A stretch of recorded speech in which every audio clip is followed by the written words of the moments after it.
Hãy đọc bản trên lục Donald Trump trong việc căn cặp có khá cờ bỏ Iran.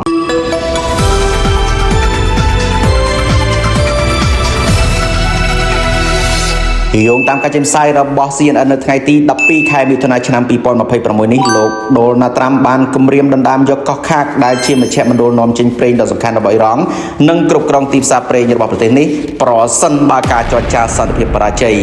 កោះខាកមានសារៈសំខាន់ខ្លាំងចំពោះសេដ្ឋកិច្ចអ៊ីរ៉ង់ព្រោះប្រហែល 90% នៃការនាំចេញប្រេងឆៅរបស់ប្រទេសនេះឆ្លងកាត់ទីតាំងមួយនេះ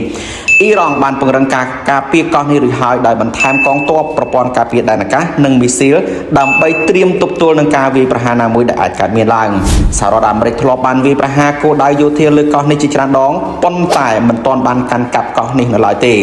មន្ត្រីអាមេរិកខ្លះជឿថាការគ្រប់គ្រងកោះខាតអាចបំផ្លាញចំណូលប្រេងរបស់អ៊ីរ៉ង់និងបញ្ចប់សង្គ្រាមបានលឿនប៉ុន្តែអ្នកជំនាញជាច្រើនព្រួយបារម្ភថាប្រតិបត្តិការនេះមានហានិភ័យខ្ពស់និងអាចត្រូវការកងទ័ពជើងគោកច្រើនកោះខាតគឺជាគោលដៅយុទ្ធសាស្ត្រដ៏សំខាន់បំផុតសម្រាប់សេដ្ឋកិច្ចប្រេងរបស់អ៊ីរ៉ង់ហើយការគម្រាមកំហែងរបស់លោក Donald Trump ក្នុងការដណ្ដើមយកកោះនេះបង្ហាញពីការកើនឡើងនៃភាពតានតឹងរវាងសហរដ្ឋអាមេរិកនិងអ៊ីរ៉ង់នៅតែបន្ត